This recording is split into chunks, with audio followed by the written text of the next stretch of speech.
Assalamualaikum warahmatullahi wabarakatuh. Selamat sore, salam sejahtera, namo buddhaya, Om Swastiastu untuk kita semua. Puji dan syukur kita panjatkan kehadirat Allah Subhanahu wa Ta'ala, karena pada sore hari ini kita diberi kesehatan, kita diberi kekuatan sehingga bisa hadir pada agenda kita kelas budaya keempat di Taman Kota Andolo. Salawat dan salam kepada junjungan kita Nabiullah Muhammad SAW.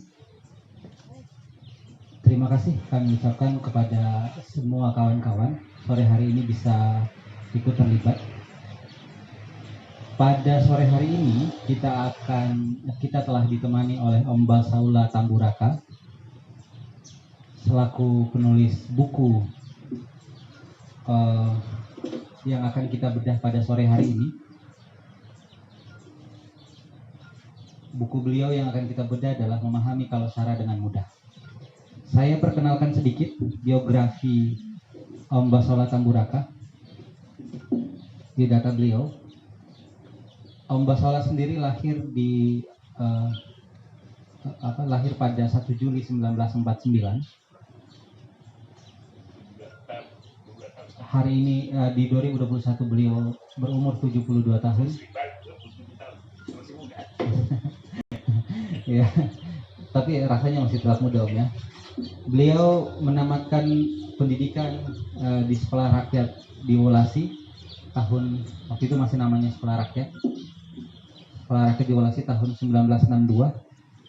Kemudian tamat pendidikan SMEP Negeri Kendari. Apa kepanjangan SMEP ini Om? Sekolah Menengah Ekonomi Pertama SMP sekarang tahun 1965. Kemudian di SMEA tahun 1969. Kemudian Sarjana Muda Ekonomi di Haluoleo 1973. Di FKK jurusan Niaga Untak Jakarta. FKK Fakultas Keguruan dan Ketatanegaraan di Untak Jakarta. Kemudian itu riwayat pendidikan beliau. Selanjutnya beberapa pekerjaan yang pernah dilalui oleh Om Basaula Tamburaka. Beliau cukup panjang sejarah di jurnalistik. Pernah di Harian Sinar Harapan Jakarta 1979. Kemudian di Wartawan Marindo Jakarta 1984. Ini catatan yang luar biasa. Mungkin inilah yang membentuk sejarah kepenulisan Om Basaula sampai hari ini ya. Latar belakang kerjaan ini. Kemudian setelah itu mungkin pulang ke Sulawesi Tenggara dan memulai kegiatan di lingkup pegawai negeri sipil sebagai aparatur sipil negara. Om memulai di Kendari pada staf di Bapeda pada 1980. Kemudian sempat menjadi camat di Lambuya, Kabupaten Kendari pada waktu itu di tahun 1991.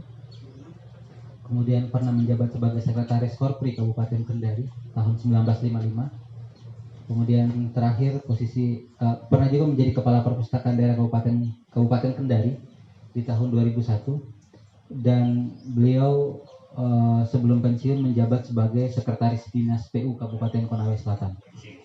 Sudah di Konawe Selatan waktu itu sampai pensiun. Om Basaula sendiri di organisasi cukup banyak terlibat di lembaga adatolaki provinsi di level provinsi. Kemudian terakhir sebagai sekretaris lembaga adatolaki Kabupaten Konawe Selatan. Sekarang sebagai Dewan Pakar, Om ya, Dewan Pakar Lembaga Adatolaki Kabupaten Konawe Selatan. Om Basaula telah menulis beberapa buku yang salah satunya yang ada di depan kita. Ada buku lainnya yaitu Perkawinan Tolaki, Hukum Adat Perkawinan Tolaki,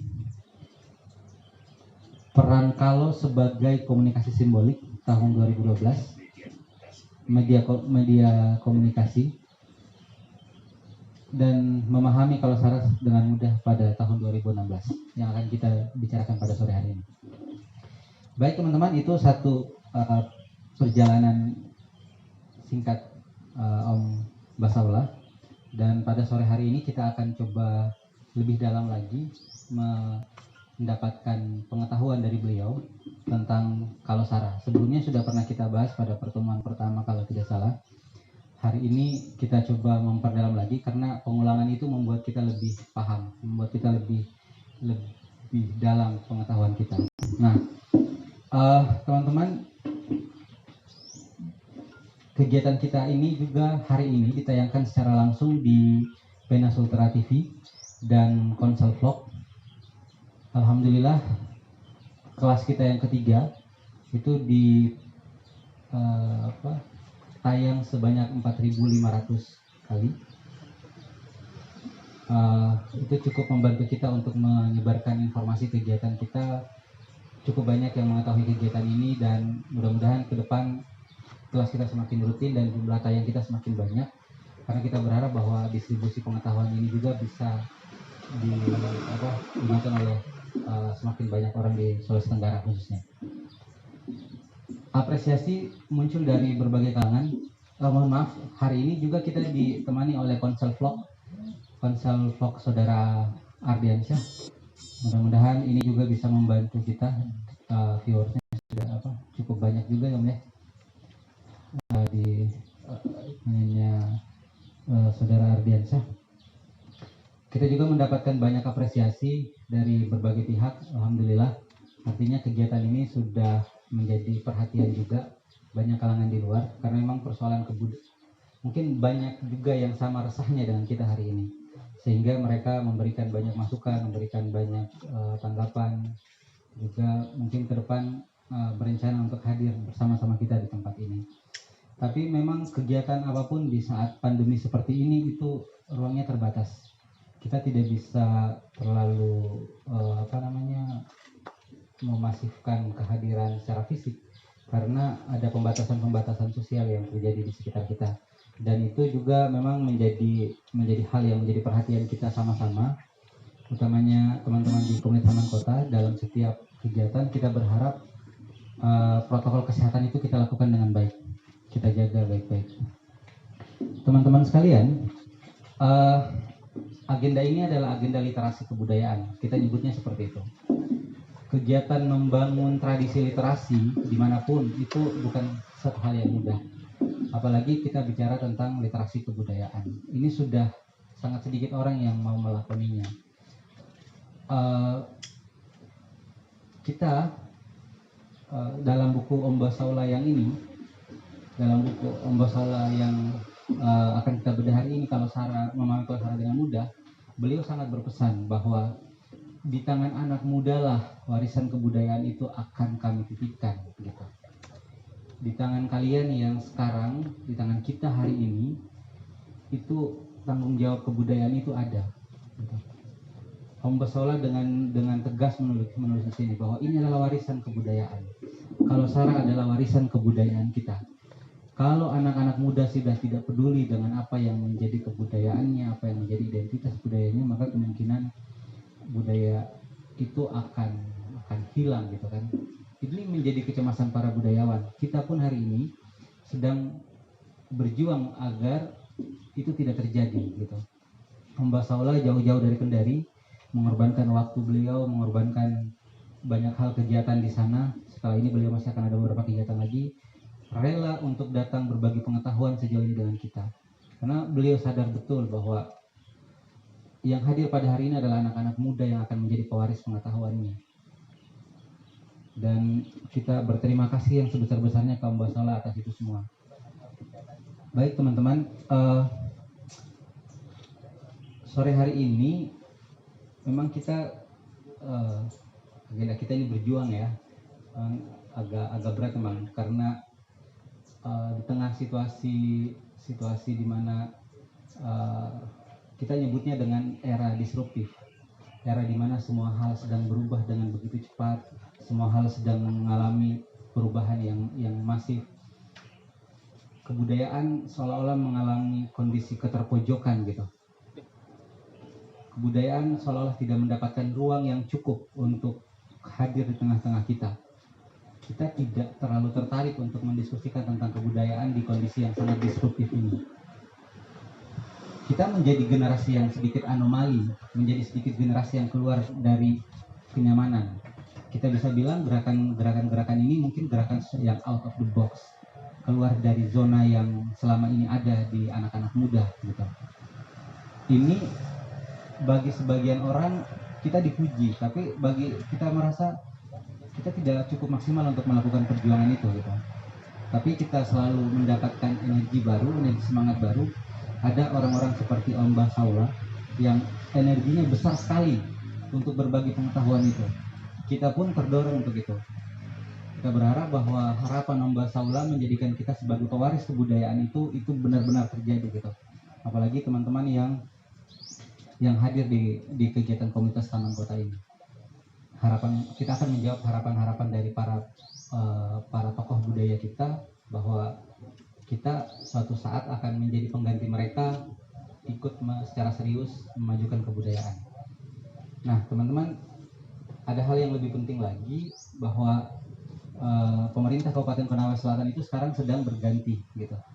Akan ada kepemimpinan baru, akan ada pemerintah daerah sedang menyusun perencanaan untuk 5 tahun ke depan. Kita berharap bahwa unsur kebudayaan menjadi salah satu hal yang diperhatikan dengan serius. Misalnya visi misi kepala daerah ke depan, kita berharap muatan kebudayaannya itu besar. Karena ini menjadi identitas yang bisa dikuatkan. Kalau misalnya ini tidak masuk dalam perencanaan daerah, karena gini, di Sustainable Development Goals, di salah satu tujuan di 17 SDGs itu, salah satu tujuannya di tujuan ke-11 dia bicara tentang kebudayaan. Kita berharap bahwa ketiga pemerintah daerah menyadari bahwa penyusunan perencanaan pembangunan daerah itu bersandar pada Sustainable Development Goals itu. Dalam salah satu poinnya dia bicara tentang kebudayaan. Semoga urusan pemajuan kebudayaan ini masuk dengan serius di perencanaan pemerintah daerah ke depan. Itu yang kita harapkan. Sehingga ruang-ruang seperti ini, ruang-ruang kebudayaan seperti ini bisa lebih luas lagi. Baik di komunitas, di sekolah, di acara-acara adat atau dimanapun itu bisa lebih maju lagi. Itu yang kita harapkan.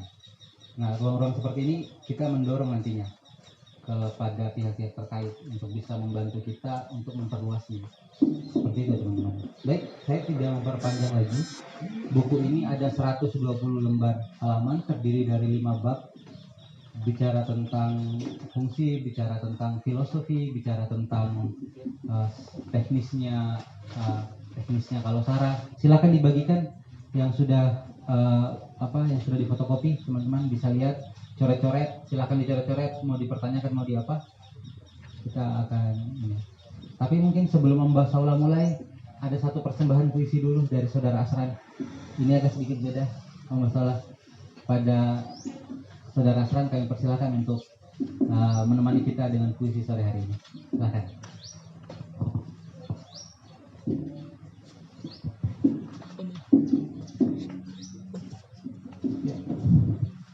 Terima kasih atas waktu dan tempat yang telah diberikan kepada saya. Saya akan membacakan sebuah puisi dari Mustafa K. Haji Ahmad Mustafa Bisri, atau yang biasa dipanggil dengan Gus Mus.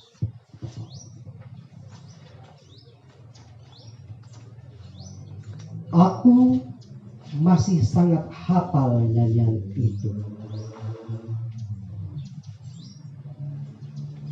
Aku masih sangat hafal nyanyian itu. Nyanyian kesayangan kita dan hafalan kita bersama. Sejak kita di sekolah rakyat, kita berebut lebih dulu menyanyikan ketika anak-anak disuruh menyanyi di depan kelas satu persatu. Aku masih ingat betapa gembira saat guru kita mengajak menyanyikan lagu itu bersama-sama.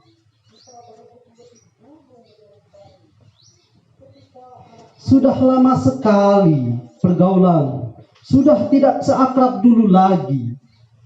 Masing-masing sudah terseret kepentingan sendiri atau tersihir pesona dunia.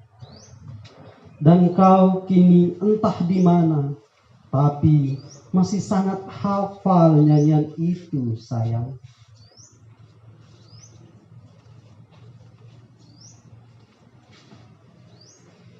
Indonesia tanah air beta, pusaka abadi nan jaya.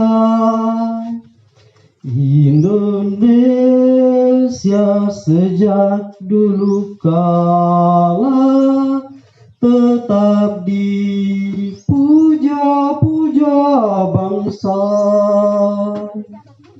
Di sana tempat lahir beta, dibuai dibesarkan bunda,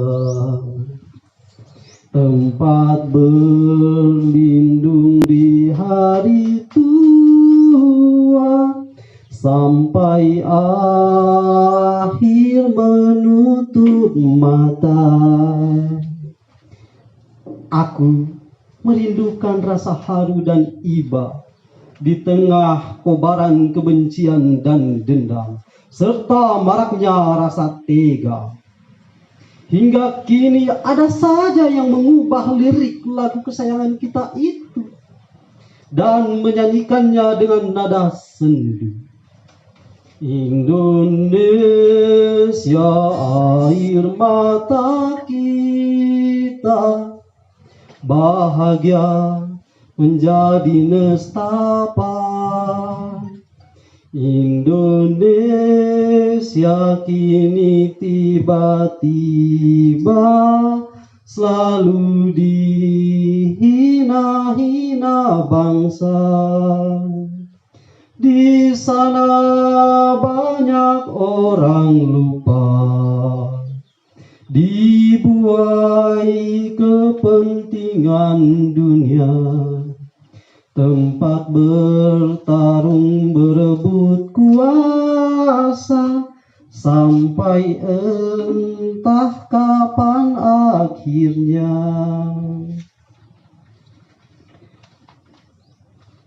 Sayang, di manakah kau kini? Terima kasih. Tepuk tangan dulu untuk saudara Asran. Terima kasih Pak Guru Asran, Guru SMA 15 Konawe Selatan.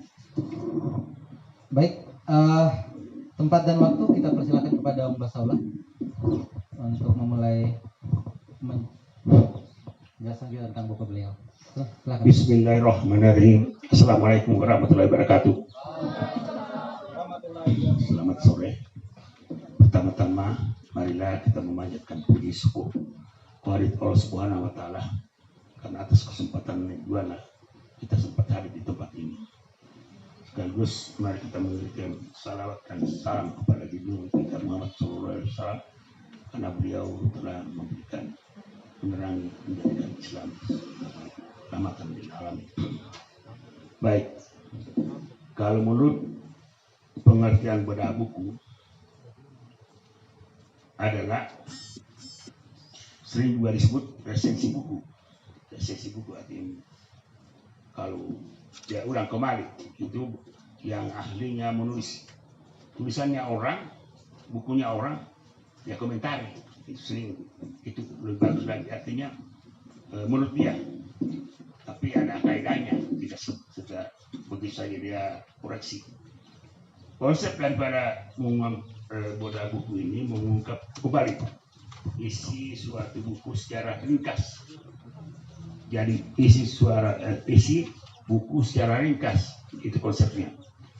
Memberikan saran terkait dengan kekurangan dan kelebihan buku tersebut. Nah, sebelum Bapak ada memberikan saran kelebihan dan kekurangan buku ini, terlebih dahulu saya jelaskan judul memahami kalau salah dengan mudah. Di dalam pengantar buku ini saya jelaskan bahwa bukan berarti saya menyadu, tetapi saya mengomentari daripada buku para Tarimana. Judul buku para Tarimana yaitu kalau sebagai fokus kebudayaan Toraja. Itu buku beliau. Dan itu sudah banyak dibahas karena pada waktu itu dia mengambil gelar doktor ke-13, doktor antropologi di Indonesia. Saya sempat hadiri tahun 97 atau 98. Jadi saya mengambil intisari daripada buku beliau. Hampir saya katakan resensi juga. Tetapi saya komentari, saya menurut pemahaman saya, penelitian saya yang ada dalam masyarakat. Jadi tidak serta-merta saya salin dari buku beliau. Dan ini sudah ada pegangan, sudah banyak mengambil buku di sini, sudah banyak dokter yang mengutip buku ini. Nah, teman-teman yang ada HP-nya tolong di-like untuk penting. Saya lanjut. Kenapa saya ambil judul ini memahami kawasan dengan mudah? Karena bukunya Pak Rauf yang setebal 1000 halaman itu dia ilmiah, terlalu ilmiah karena penelitiannya itu di jalan buku seorang antropologi itu semua ilmu diambil di situ. Sedangkan di sini saya mengkhusus kepada kalau. Nah, sebentar saya akan jelaskan apa itu kalau, syarat dan kalau syarat ada perbedaan supaya adik-adik ada pemahamannya di mana itu perbedaan kalau, di mana perbedaan syarat dan kalau syarat. Nah, memahami kalau syarat yang mudah artinya Anda tidak perlu repot lagi membaca bukunya Pak Rauf. Bukunya ini saja. Hampir semua juga ada di sini secara mudah. Apalagi ini saya tulis dengan istilahnya ilmiah populer. Ilmiah populer itu tetap mengacu pada kaidah-kaidah ilmiah. Tidak sembarang kita menulis tidak mengacu pada kaidah ilmiah. Nah, di sini di pengantar saya sudah jelaskan bahwa intisari daripada buku ini adalah bukunya para Tarimana, Dr. Rauf Tarimana. Baik, sebelum jauh saya jelaskan dulu perbedaannya kalau syarat dan kalau syarat. Saya pernah muat di blog ini. Kalau, nah, daripada kita bicara di sini, saya akan memperlihatkan itu kalau supaya lebih enak kita cepat mengerti. Kalau berbicara narasi saya di sini, itu kalau bisa direkam, kalau tidak bisa, saya perlihatkan saya.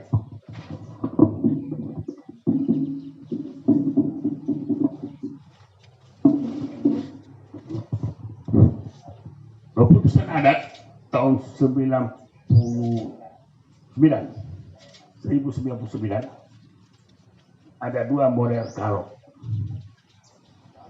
Kalau itu ada dua model yang ada satu ujungnya dan yang ada model 8. Secara pengertian dulu kalau. Kalau itu adalah terdiri 3 utas rotan kecil dililit ke kiri mengikuti jarum jam dan satu yang muncul. Ini ada maknanya. Yang dua ini tersembunyi. Kalau ada waktu saya jelaskan. Ada juga kalau yang berbentuk secara antropologi ini secara harfiah. Antropologi itu mengelilingi suatu kawasan atau orang melurus saja. Itu kalau juga karena dia mudah. Atau dulu begini asal penuh ini kan itu kalau. Karena dia berbentuk budak.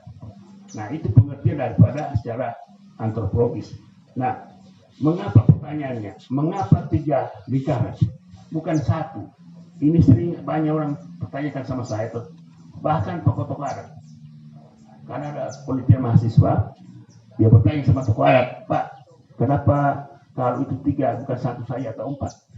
Nah, ini ada maknanya 3. Sebentar saya jelaskan. Saya kembali lagi.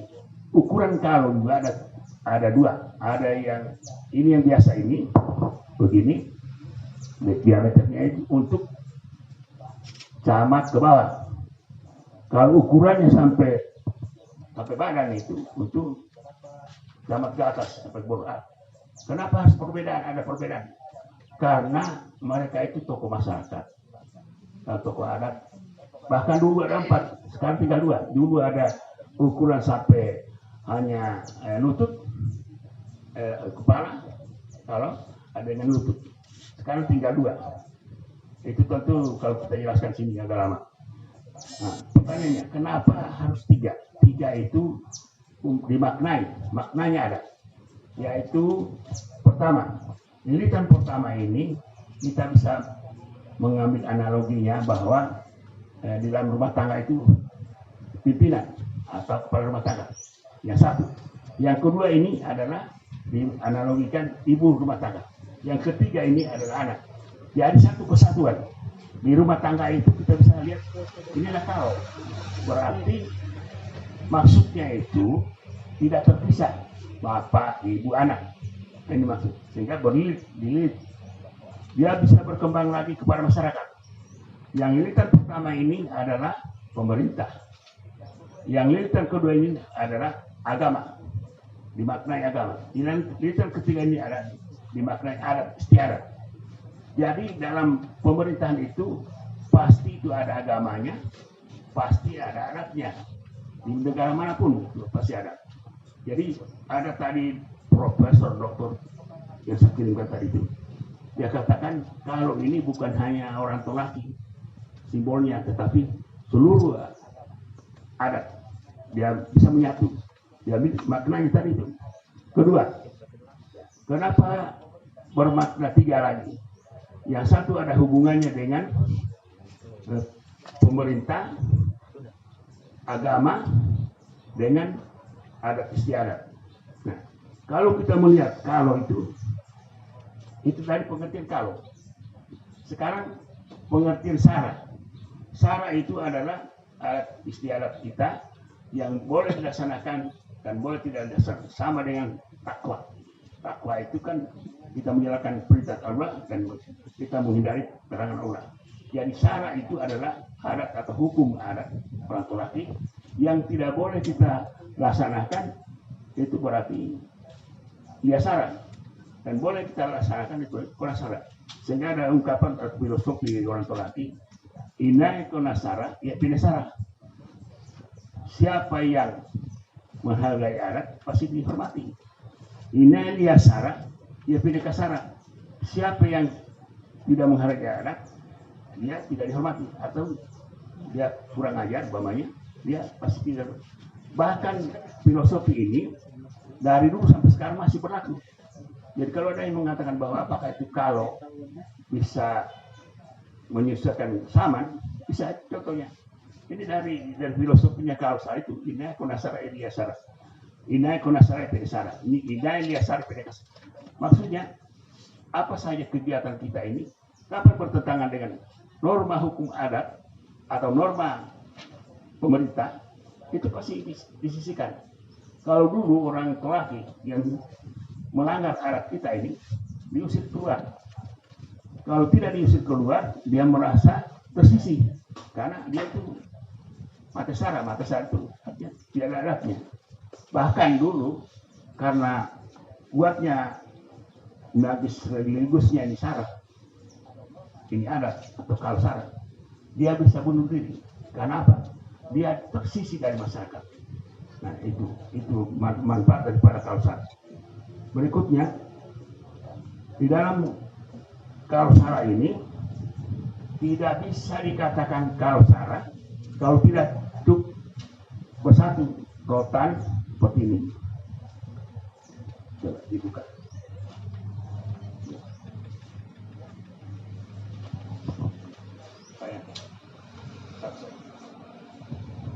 Contohnya, tidak bisa dikatakan kalau sara apabila tidak bersatu. Kalau yang ini baru kain putih, ada ya sering lihat, mestinya saya bawa yang aslinya, lebih putih dengan siworewa atau talam anyaman. Itu adalah kalau sara. Kalau tidak lengkap seperti hanya kalau. Nah, itu perbedaannya. Nah, kalau demikian, penjabarannya ini kalau adalah budaya, masalah budaya. Sedangkan ini kalau sara adalah hukum adat. Jadi kalau sudah dipakai ini, berarti hukum adat. Contohnya, setiap ada kegiatan perkawinan atau apa, atau datang menghadap sang bupati, di bawah ini, berarti ada hukumnya, ada aturannya. Sehingga siapa yang melanggar, kalau salah itu pasti kena sanksi. Nah, itu.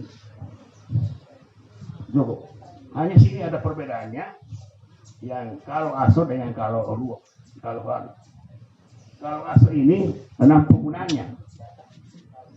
Ini sudah urusan tolak Pak Bitar. Kalau tolak Pak Bitar sudah tahu tujuan. Yang pakai begini hanya perkawinan. Ini ada maknanya, siri pinang. Siri itu tanda kutip barangnya perempuan. Pinang tanda kutip barangnya laki-laki. Nah, jadi siri pinang itu harus ada dalam perkawinan. Kalau tidak pakai siri pinang menghadap bupati atau ada tamu datang, itu pakai. Ya polos. Sedangkan pakai yang ini perbedaannya digunakan pada saat kematian. Pelantikan raja, seperti dulu Pak Nur Alam bilang seperti ini. Nah, tidak ada sirip pinangnya. Saya pernah melihat ada gambar-gambar itu dipakai sirip pinang, salah. Ini secara wonu artinya pemerintahannya saya. Nah, yang kedua, penggunaannya ini adalah mosehe. Ada pertikaian antara suku umpamanya ingin dipakai atau ada penyucian negeri.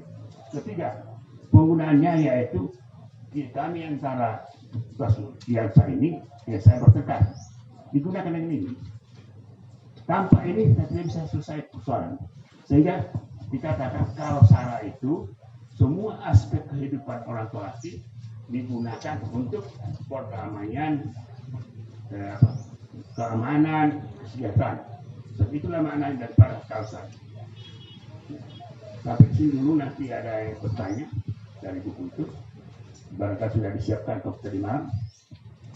Karena umpamanya contohnya disebut namanya, halaman berapa, dan bagaimana nanti dipandu oleh bahasa sendiri. Silakan.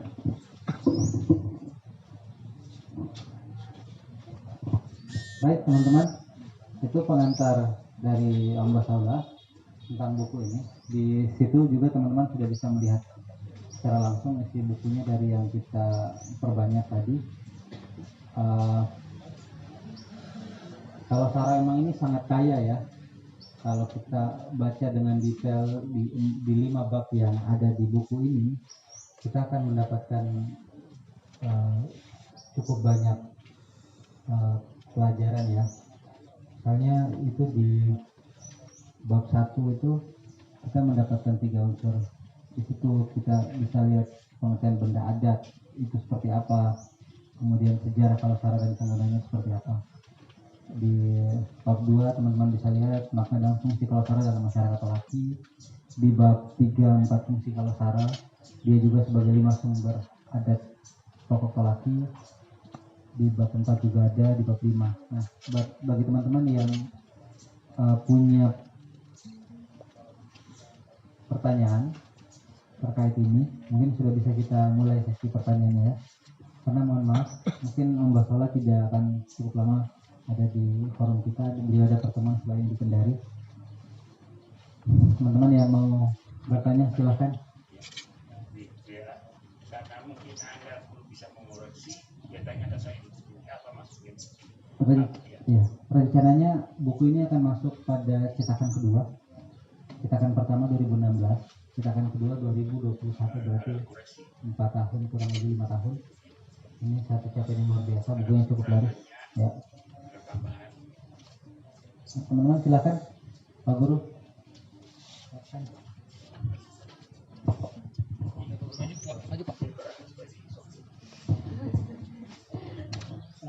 Assalamualaikum warahmatullahi wabarakatuh. Orang mengatakan bahwa orang yang melupakan budaya adalah orang yang menghinakan budaya. Orang yang menghinakan budaya adalah orang yang menghinakan suku bangsa, dan orang yang menghinakan suku bangsa adalah orang yang terhina di dalam bangsanya sendiri. Itu kata-kata dari Sang Terajana. Sang Terajana,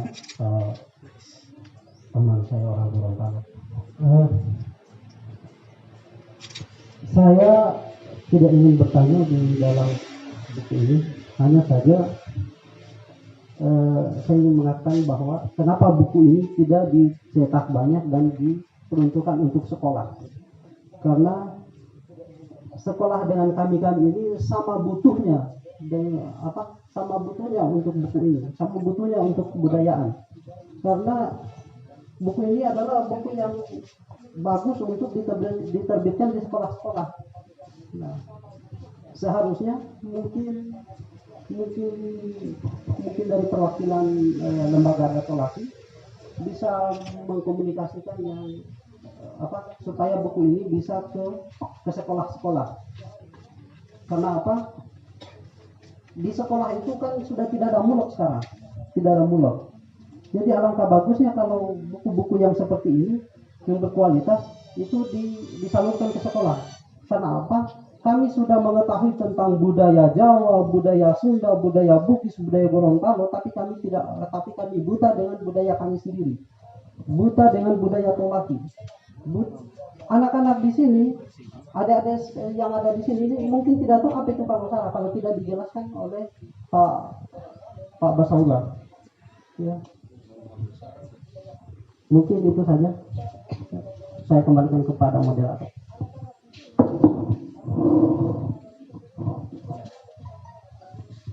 Nanti dijawab dengan soalnya. Saya langsung jawab mengenai pertanyaan tadi. Buku ini dicetak oleh penerbit Sepebarka Raya. Tentu tidak mungkin penerbit ini mau edarkan karena menyangkut keuangan. Mungkin pertanyaannya kenapa tidak dilibatkan pemerintah daerah yang beli buku ini baru bisa salurkan kepada sekolah, itu bagus. Kami sudah berusaha, namanya juga suatu niat bagus supaya dibaca, jadikan mulok, dan itu adalah kebahagiaan saya kalau bisa beredar sama murid-murid atau anak sekolah. Tetapi kendalanya pemerintah daerah sudah banyak, tidak ada anggaran. Dan saya masih tetap sabar, mudah-mudahan suatu waktu buku ini bisa seperti permintaan. Nah, saya terus terang punya niat buku ini bukan hanya SD, SMP, SMP, karena ini buku bukan hanya murah. Ini adalah seperti dikatakan ini dari Dr. Aslim, dia katakan begini. Saya kirimkan gambar foto ini. Assalamualaikum. Alhamdulillah, selamat Pak Haji.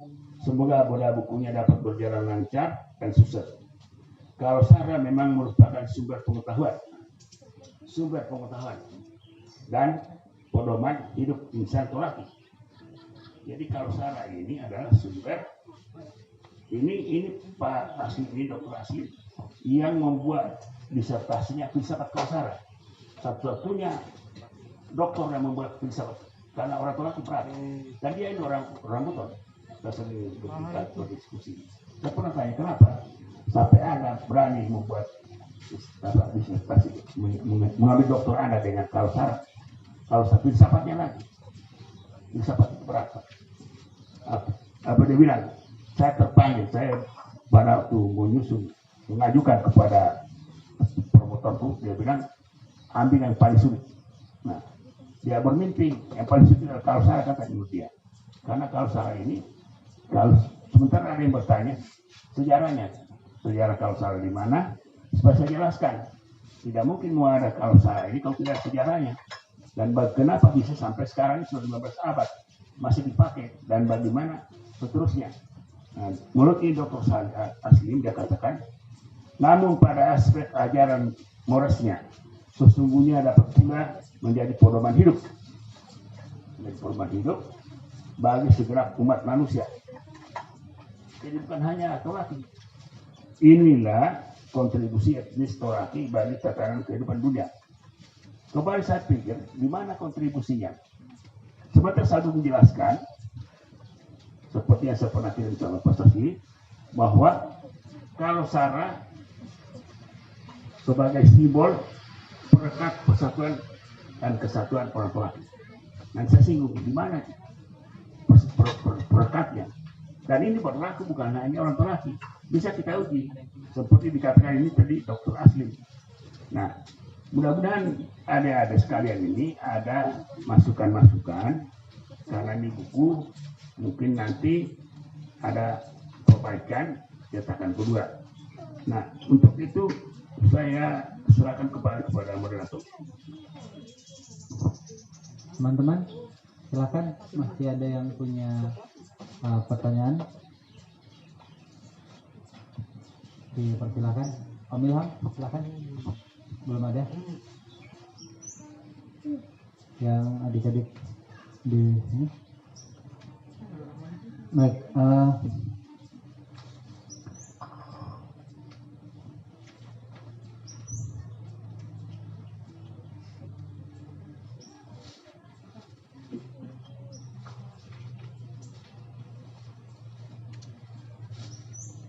Ada yang akan bertanya? Ya. Iya, teman-teman bisa lihat di bab situ, di bab 1 itu sebenarnya ini sangat berhubungan dengan praktek kita ketika menghadapi acara-acara kebudayaan ya.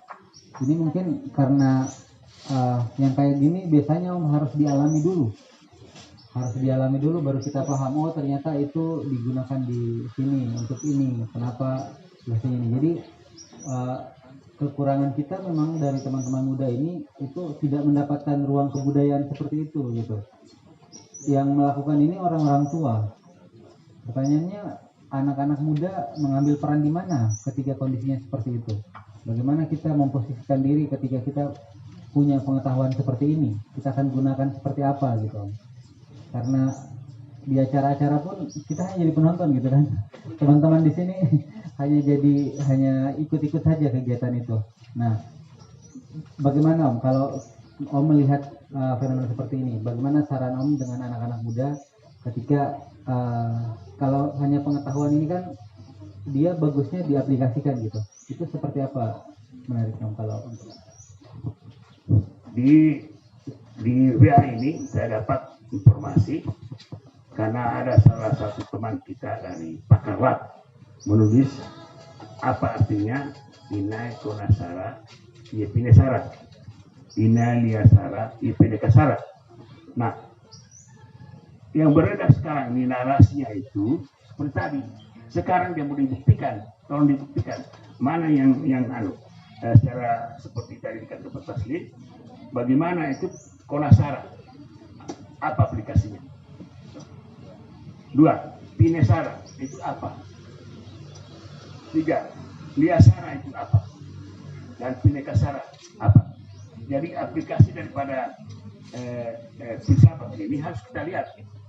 Konasara itu artinya orang baik, orang terhormat. Saya bacakan saja yang dimaksud Konasara. Kebetulan saya dapat juga di BA ini. Ya, dari teman kita ini. Konasara itu baru satu dulu Konasara ya. Itu dijabarkan sebagai berikut. Merou artinya sepan. Nah, jadi baru satu Konasara, Merou. Ada 4 ini. Kedua, Saramase. Saramase itu artinya berada. Ini aplikasi dari Konasara. Yang ketiga, Mombokulaloi artinya menghargai. Menghargai tamu, menghargai orang. Yang kakak, yang adik harus tahu posisinya. Dan jangan sampai ingoo. Jadi terjadi itu. Padahal tidak boleh itu. Ingoo kepada orang tua kita, kepada kakak. Itu bukan Konasara. Yang terakhir, Momboko Owose. Momboko Owose artinya menghormati. Menghormati orang, posisinya kita tahu. Meskipun adik, saya kakak, tapi karena dia apa membokong dia hargai saya hargai dia. Ya itu penasaran namanya. Kapan sebaliknya dia saran? Oke. Adapun dia saran pengertiannya adalah yang diurut secara umum. Matombo artinya angkuh atau sombong. Ada orang tua ke sini? Sini ya. Apa itu matombo? Ini aplikasi daripada dia saran. Dia saran itu lain. Matombo itu sombong. Nah, kapan orang itu sombong, maka dia saran. Sombong di sini pengertiannya itu kurang ajar. Ya, tidak menghargai orang. Umpamanya saja dia jalan, dia tidak tahu ibunya atau orang tua, dia langkahi, sombong kau. Tidak boleh. Itu namanya dia sara. Nah, kalau berlanjut antara dia sara itu artinya apa? Mate sara, tapi tidak sebentar. Nah, itu yang pertama. Kalau dia sara. Kedua, takaboro. Tahu takaboro? Takabur penasihat. Takabur. Itu orang takabur itu biasa itu. Orang tidak tahu posisi saya sebagai makhluk manusia, makhluk Tuhan. Kenapa saya sombong? Saya punya. Saya ini apa sih artinya saya ini sebagai manusia? Kecil di mata Tuhan. Kenapa mau sombong? Mentang-mentang sudah jadi gubernur banyak uang, dia sombong. Tapi di sisi Tuhan tunggu dulu. Ya. Itu namanya orang lihat sara. Yang kedua, yang ketiga, ina-inai. Apa itu ina-inai? Merasa berkuasa. Ya, bisa bilang. Ina-inai itu, dia tahu dirinya, siapa dia. Belum apa, sudah saya lah yang berkuasa. Yang ketiga, ya keempat. Iya. Apa artinya itu?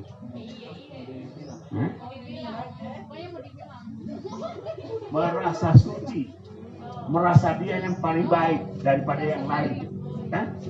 Tahu bagaimana? Ini orang yang ini dia lupa diri. Dia tidak tahu jati dirinya. Kenapa bisa begitu? Yang berikutnya adalah tebuti. Hah? Oh, sama saya. Hah? Jadi orang itu jangan tebuti. Itu liasara namanya, tidak ada adatnya. Itu aplikasi daripada liasara.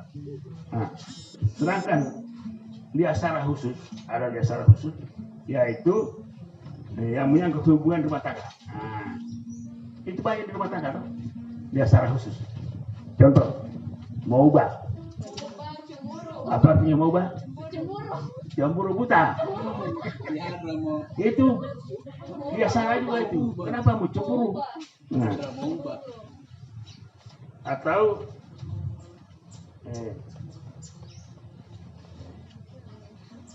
bukan hanya cemburu kepada keluarganya, tetapi cemburu di masyarakat.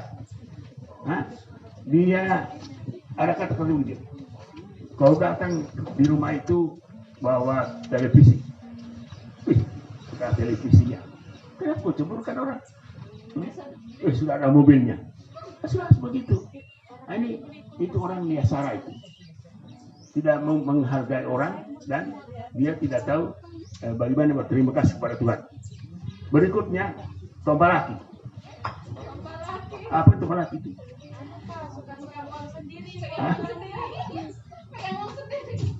Apa tombalaki? Tidak. Laki-laki yang pegang uang belanja.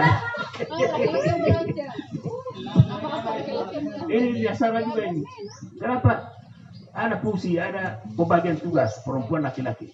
Gajinya dia mau kasih istri. Dia belanja, beli beras sendiri, ibunya menonton. Itu laki namanya. Ini tidak boleh dan ini salah liasara ini. Orang ini bisa disisihkan dalam masyarakat. Berikutnya Tekobo-kobo. Nah, bukan. Tekobo-kobo itu rakus. Rakus. Semua dia mau ambil. Paling dia makan satu piring, tapi dia semua. Nah, artinya tidak kemampuan, hanya karena egonya dia tekobo-kobo. Nah, yang terakhir ini dalam rumah tangga ini ya salah. Buramali. Apa artinya buramali? Manusia pengkhianat. Manusia suka berjanji. Itu pengkhianat. Manusia dia bilang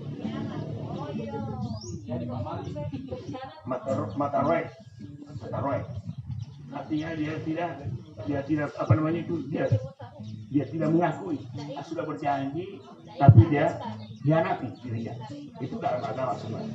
Jadi dari catatan ini bahwa kita tahu apa itu pelaksanaan aplikasi dari Pak. Ina konasara dia pinesara. Ina dia sara dia pinekasara. Lawan daripada pineka yang dia sara adalah mati sara. Mati sara itu mati adat. Tidak ada aturan dia pegang. Nah, itulah nanti ditambahkan aja sama. Di salah satu bab ini ada, mungkin saya penasaran dengan ini, apa yang dimaksud dengan makna magis dari kalsara? Dia sebagai benda keramat ya. Apa maksudnya benda keramat itu? Di halaman 53.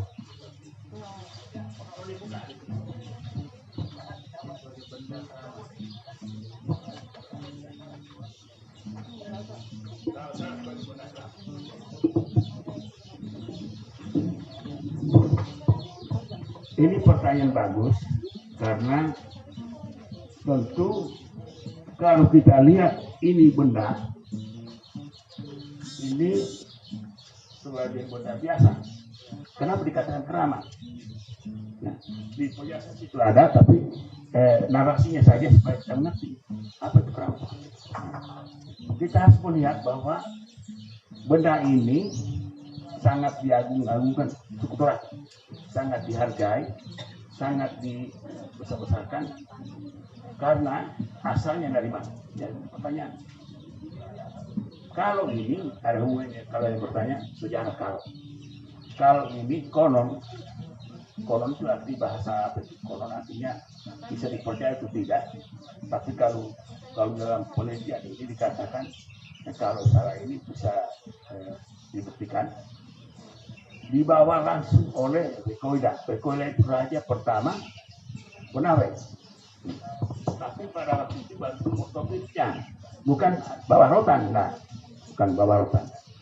Nah, daerah Tolaki ini sebelum datang kerajaan Bekoida atau Bekoida yang menjadi raja, ada 3 rakyat Cina yang sudah puluhan tahun bertengkar atau bermusuhan, padahal bersaudara, yaitu kerajaan Maurisia di Torel, kerajaan Besudutu di Sampara, dan kerajaan Padanguni di Bukit. Mereka itu bertempur sampai mulut muslim itu 7 generasi. Tidak ada kekacauan, tidak ada pemimpin. Ya, tidak yang menang. Akhirnya karena capek, 2 ini runtuh. Menang kerajaan Padaleu, tetapi dia itu sudah tidak namanya karena sudah habis. Entah bagaimana turun Bekoida dari menurut sejarah secara mitis atau motis itu dari langit, tapi sejarah dari selatan masih banyak versi yang diteliti dan ada penelitian mengatakan itu bersaudara kata memang benar. Bekoida dan Larbanang yang jadi raja di Konawe, di Mekonga, bersaudara. Datang diutus katanya Sangya itu Allah Subhanahu Wa Taala membawa kalau perkasanya. Jadi sehingga dikatakan kalau ini prototipnya bukan rotan, itu bunda untuk mendamaikan yang sudah berkacau dan tidak ada pemimpin. Nah, Bekoida yang jadi pemimpin sehingga pada waktu memanggil semua di kerajaan kecil itu berfungsi jadi kerajaan Konawe, kata ini baik itu dia pakai ini, dia pakai kalau sebagai media alat persatuannya. Sehingga dari dulu itu dikatakan kalau itu magis atau keramat. Kenapa dia keramat? Karena memang asalnya bukan terbentuk sendiri, tapi dibawa oleh Rekoila dari Sanghyang dulu, dari Sanghyang itu dari langit. Nah, dari situ berkembanglah bahwa regalia kerajaan Rekoila adalah ini. Tapi regalia itu dia mau menjadikan alat bukti, alat untuk memanggil atau rapat di pembaca Karo sampai sekarang. Nah, muncul raja-raja baru, jadi terpaksa sampai sekarang. Sehingga dikatakan nanti apakah Karo ini, ada yang bertanya, ada yang masih bisa mengikuti perkembangan sama? Bisa, karena memang kita lihat dulu mungkin tidak satu saja, tapi sekarang tiga. Dianalogikan pemerintahan, adat, istiadat, dan agama. Jadi yang ada sekarang ini semua pemerintah pasti ada agamanya, pasti adatnya. Sehingga di sini bersatu. Itu dulu pertanyaan, jawaban saya. Kalau kita baca sejarah, raja pertama Konawe, Raja Wekoila itu perempuan. Tapi kalau kita lihat akhir-akhir ini prosesi adat ini utamanya yang membawa kalosara itu dari laki-laki, maksudnya laki-laki yang melakukan prosesi itu ya tole apa istilahnya ya mungkin gitu. Nah padahal kan awalnya raja, kalau tidak salah itu raja perempuan, raja pertama Konawe itu raja perempuan gitu. Ini seperti apa menjelaskan kenapa kemudian perempuan yang dalam pelajaran sejarah masalah kalau ada 3 versi sebenarnya, tetapi karena pada waktu ini kita sebut saja yang membawa kalau adalah Rekoila itu perempuan. Nah pada waktu menjadi raja masyarakat ada orang belum jadi toleh juga disuruh membawa ini pergi ketemu raja-raja kecil, sehingga orang mau tunduk sama dia karena ada lingkaran itu dia lihat berarti persatuan. Nah dari situ jadi Rekoila ini tidak mungkin mau dia pergi sendiri, mau ketemu sama raja-raja kecil atau ada perdamaian ada persatuan, tetapi dia sebagai raja, sebagai regalianya untuk alat persatuannya, alat perang, alat mempersatukan. Jadi harus dia menunjuk dan dia membawa sekarang ini sampai dulu. Tola itu adalah kalau dalam perkawinan mewakili daripada laki-laki. Yang satu itu dia katakan Pak Bitara yang mewakili dari perempuan. Jadi akan ketemu di sini. Nah kalau dalam pertemuan itu akan tergambar atau analoginya sini tuan rumah yang satu, masyarakat yang menyaksikan, yang ketiga kepala. Jadi kalau ini dalam satu rumah itu atau dalam acara itu akan tergambar atau disimbolkan analoginya 3 lintang rotan dia menyatu, yaitu yang punya acara, yang punya anak, yang punya perempuan dan punya laki dan masyarakat yang hadir. Yaitu sehingga dia katakan persatuan dan kesatuan tidak bisa lepas.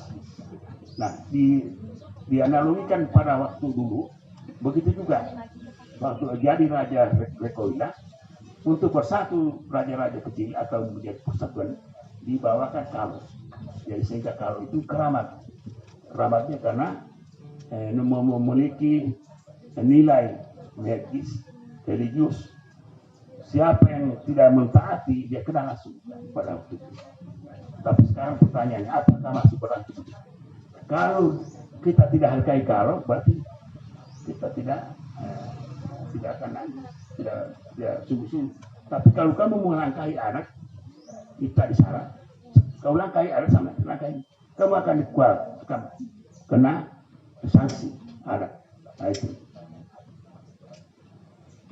Apa?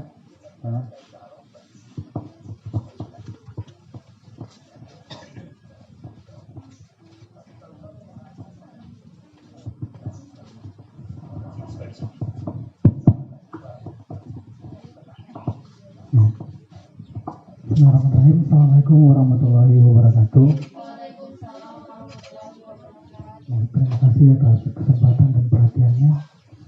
Di sini mungkin saya ingin bertanya khususnya menyangkut sejarah Kalosara ini. Sebelumnya juga saya minta maaf karena saya belum sempat membaca buku ini karena memang saya baru pertama kali ikut dan dibagikan. Mungkin nanti di pertemuan pada jilid berikutnya baru saya coba untuk baca dan bisa dikembangkan melalui diskusinya nanti. Pertanyaan saya yang pertama, siapa sih yang pertama kali mencetuskan konsep Kalosara ini, dan ketika dan apa yang menjadi motivasi atau yang ilhami beliau sebagai yang pertama kali mengusung konsep Kalosara ini. Yang kedua, apakah awal pertama kali konsep ini dicetuskan itu sudah ada akulturasi atau campur tangan agama di dalam penyusunan konsep nilai Kalosara ini? Kalau sudah ada, agama apa yang waktu itu ikut berperan dalam akulturasi Kalosara? Yang selanjutnya mungkin yang jadi pertanyaan saya juga, apakah sepanjang masa proses berdirinya Kalosara ini ada pergeseran mekanisme ataupun bahkan mungkin pergeseran nilai? Kalau misalnya ada, seperti apa contoh yang konkret begitu yang bisa digambarkan? Karena jangan sampai juga mungkin satu waktu ke depan nanti tidak menutup kemungkinan ada pergeseran nilai begitu atau hal-hal yang lainnya. Mungkin itu saja yang saya akan tanyakan. Saya kembalikan kepada moderator. Assalamualaikum warahmatullahi wabarakatuh.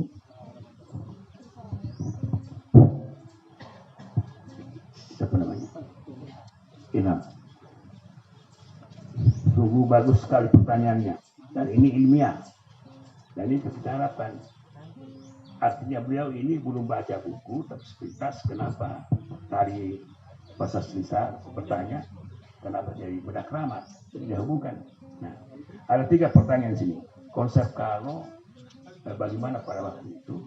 Nah, sejarah. Setiap suku bangsa di dunia itu ada sejarahnya. Nah, sejarah terbentuknya Konawe itu yang pertama adalah Kekoilah. Kekoilah datang di menurut versi cerita rakyat itu turun dari langit. Tapi ada juga versi menurut buku Nagaligo bahwa dia dari Sulawesi Selatan. Nah, hampir sama versinya.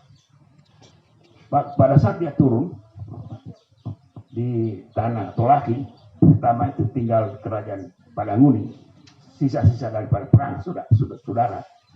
Itu ternyata Tolaki ini hancur, kacau balau, tidak ada pemimpin. Apalagi sudah perang 7 generasi katanya. Bayangkan namanya, 7 generasi. Anda mungkin tahu kerajaan Wawolesia di Solo, Konut, Kolaka Utara, Kolaka Utara, jauh. Satu lagi kerajaan Wawolesia Besulutu di Sampara. Satu lagi kerajaan Padanguni, ini sejarah katanya Kalosara. Tadi sudah dijelaskan perang saudara 7 generasi. Kan tidak ada pemimpin, padahal bersaudara. Turun di Padanguni, ini Kekoilah. Ada juga mengatakan langsung turun di Unaha, bersaudara turun. Dan itu katanya sampai sekarang ada katanya sarung masih ada tempat turun dari langit. Nah, itu kan mitos saja, mitos. Tapi mitos bisa kita buka dengan apa yang kejadian. Datang melapor sama raja Padanguni bahwa saya datang diutus katanya sangnya kalau orang tua laki Tuhan sangnya di atas langit. Intinya adalah mendamaikan orang tua laki ini. Kita menjadi satu saja. Padahal sudah hancur. Nah, saya membawa ini prototip kalau. Padahal dulu sudah ada budaya adat kita yang namanya anang laru. Yang berbentuk begini barang benda. Tapi dia ini bundar. Nah, berarti kalau anang laru tidak bisa mempersatukan. Bahwa sudah lama dia membawa kalau dari intinya saja bahwa bundar itu berarti persatu. Nah, oleh Raja Laru Balangi menerima bahwa akan terjadi suatu fusi menjadi satu kerajaan, itu kerajaan Konawe. Nah, inilah sejarah daripada kalau. Jadi kalau itu muncul karena ada kebutuhan keadaan. Nah, dibawa oleh Wekoila ini raja. Dari kalau ini dia satukan menjadi ada 3 perjanjian mereka pada waktu itu. Pertama, kalau dijadikan sebagai lambang atau pedoman orang tua laki. Kedua, ibu kota kerajaan Konawe di Unaha. Ketiga, semua aturan-aturan yang ada termasuk Ananggalu tadi tidak berlaku. Yang berlaku adalah adat Kalosara, budaya kita. Nah, itu perjanjian. Begitu cakapnya ini Wekoila dia menjadi. Nah, kedua pertanyaannya Bapak, apakah pada waktu sudah ada agama? Sudah ada agama Buddha. Jadi sehingga inspirasi itu pada waktu itu diambil 3. Kita tahu kalau Buddha raja ada dengan bermasyarakat biasa atau menengah. Jadi ini berlaku di sini. Apa ada istilahnya? Nah, ya itu. Jadi pada waktu itu agama Buddha sehingga Wekoila itu menganut pada waktu itu 3 strata sosial dan sampai sekarang yaitu memperoleh perangkat adat dengan rakyat biasa. Dan itu sampai sekarang berlaku di Tanah Torak. Yang ketiga, ini pertanyaan bagus, pergeseran nilai. Pergeseran nilai Kalosara, kalau menurut saya, cuma satu. Apabila pengguna tidak menghargai lagi. Artinya tidak keramat lagi. Ya jelas pergeseran nilai itu. Dia dianggap biasa. Tetapi tugas kami, termasuk adik-adik sekarang ini, melestarikan budaya. Ya, melestarikan supaya tetap ada budaya karena dibawa langsung dari langit atau dan leluhur kita, sehingga apabila dari kita sendiri tidak menghargai, tidak mensucikan, maka tidak keramat. Nilai ini pergeserannya situ. Jadi kalau dihubungkan aja pertanyaannya tadi dengan nilai, apakah masih cocok perkembangan zaman? Ini dilihat maknanya tadi. Di sini lilitan pertama adalah pemerintah yang bersatu. Lilitan kedua adalah agama. Lilitan ketiga adalah masyarakat atau rakyat. Jadi tiga sistem ini, 3 nilai ini bersatu. Sehingga sering saya katakan sistem nilai orang budaya Tolaki ada di Kalosara. Apa itu sistem nilai? Pertama, tadi saya sudah gambarkan. Kalau ini adalah namanya medulu mepokas bahasa ya. Sering dengar di BA itu banyak sekali diungkapkan anak-anak grup medulu mepokas. Tapi dia tidak mengerti apa artinya, apa maknanya. Medulu mepokas ini persatuan dan kesatuan. Nah, dia satu kali 3 nilai ini, 3 unsur pemerintah, unsur agama dan unsur rakyat. Yang kedua tadi mana? Kan putih. Bahasa Tolakinya, bahasa kerennya ikan putih. Ini kan di alas ini. Itu namanya ate putih benang meroha. Itu bahasa Tolaki. Tapi terjemahannya kesucian dan keadilan. Yang namanya putih itu suci, keadilan. Ini di bawahnya kalau di atasnya kalau. Yang ini adalah simbol ubah. Kalau bahasa terjemahnya adalah talam anyaman. Di anyam ini. Ini bahannya tersendiri, tidak sembarang. Duku, apa itu duku? Nah, seperti itu. Nah, ini 3 sistem nilai di sini ada. Nilai daripada persatuan, nilai daripada kesucian dan keadilan, dan nilai daripada saya jelaskan. Ini talam anyaman atau simbol namanya Morini Mbudi Monapa Budawaro. Sering dengar? Nah, Morini Mbudi Monapa Budawaro. Artinya bahasa terjemahannya yaitu kesucian, kesejahteraan dan perdamaian. Jadi 3 sistem nilai ini, mulai pertama persatuan, kedua keadilan dan kesucian, ketiga kesejahteraan dan keamanan. Ini namanya sistem. Jadi seperti Anda bertanya tadi itu, apakah terjadi pergeseran nilai? Insya Allah tidak akan terjadi kecuali pelaksanaannya atau penggunanya. Nah, sehingga kita bagi orang tua melihat kalau salah ini sebagai simbol. Apa itu simbol? Simbol adalah lambang itu banyak. Ketika orang tua melihat simbol kalau ini, maka dia tergetar hatinya bahwa itu keramat. Nah, di dalam simbol-simbol kalau ini berarti ada aplikasinya. Aplikasinya ada 7 unsur budaya seperti yang pernah diaplikasi di situ. Jadi dalam kebudayaan yang disebut oleh Puncak Lirindra itu ada 7 budaya unsur ada dalam Kalsara ini, bisa diaplikasikan. Jadi bukan Kalsara bukan hanya simbol, bisa diaplikasikan. Nah, satu contoh saya bilang. Tadi saya katakan apa itu Osara? Osara adalah aturan atau norma-norma yang berlaku dalam masyarakat. Apabila dilanggar, maka dia kena sanksi. Apabila dia melaksanakan, maka dihargai. Nah, di dalam Osara ini tidak samanya di suku lain. Nah, bisa diteliti. Kenapa? Dia disebut Osara atau adat, bisa diwujudkan kalau Osara. Bisa diwujudkan. Tadinya kalau hanya Osara, hanya narasi. Saramu, adatmu. Coba, bagaimana adatmu? Dia Sara atau Prasara. Oke, tapi coba wujudkan. Diwujudkan di sini. Diaplikasikan, terwujud fisik kalau dengan kain. Sehingga kalau orang membawa kalau Sara itu, bukan lagi kalau, dia hati-hati.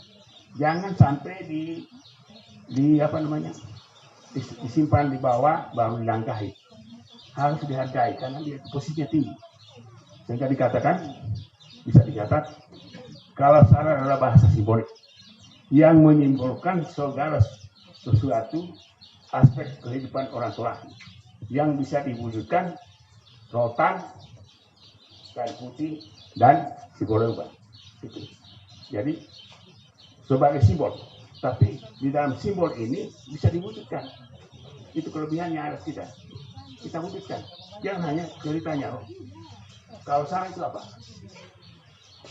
Kita terangkan kalau Sara itu adalah benda ada. Tetapi coba wujudkan, diwujudkan di sini.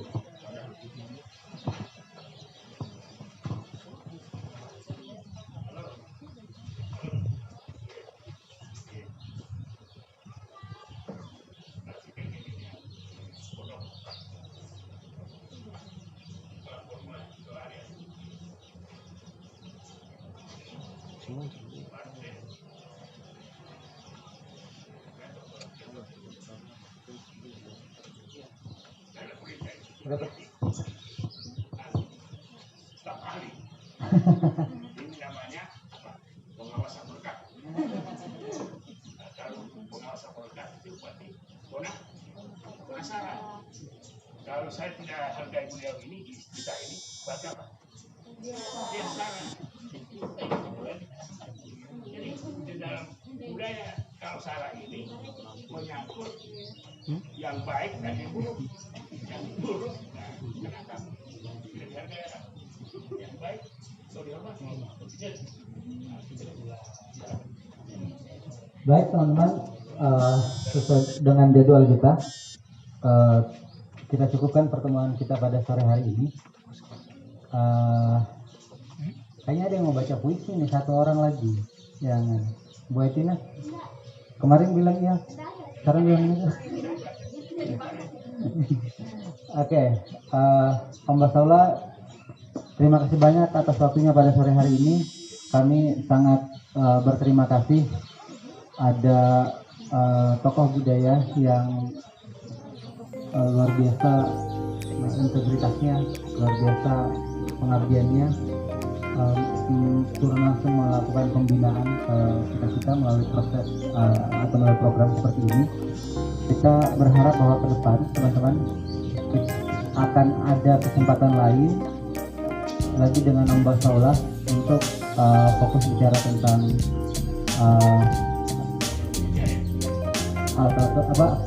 akan fokus bicara tentang kebudayaan lagi. Insya Allah kegiatan ini akan terus kita lanjutkan dengan tokoh-tokoh yang berbeda berikutnya. Rencananya pekan-pekan depan kita sudah akan masuk pada tokoh-tokoh kebudayaan lain. Kita sudah ada terhubung dengan tokoh kebudayaan Jawa dan tokoh kebudayaan Bali yang akan berbagi dengan kita di kelas budaya ini. Mudah-mudahan kita tetap sehat-sehat selalu, umur kita diberi umur yang panjang oleh Allah Subhanahu wa Ta'ala, sehingga program ini bisa terus berjalan dalam jangka yang lama. Terima kasih banyak Om Basaula. Kami tidak bisa memberikan banyak hal, hanya doa semoga Om Basaula sehat selalu. Amin. Om Basaula dan keluarga. Terima kasih. Assalamualaikum warahmatullahi wabarakatuh.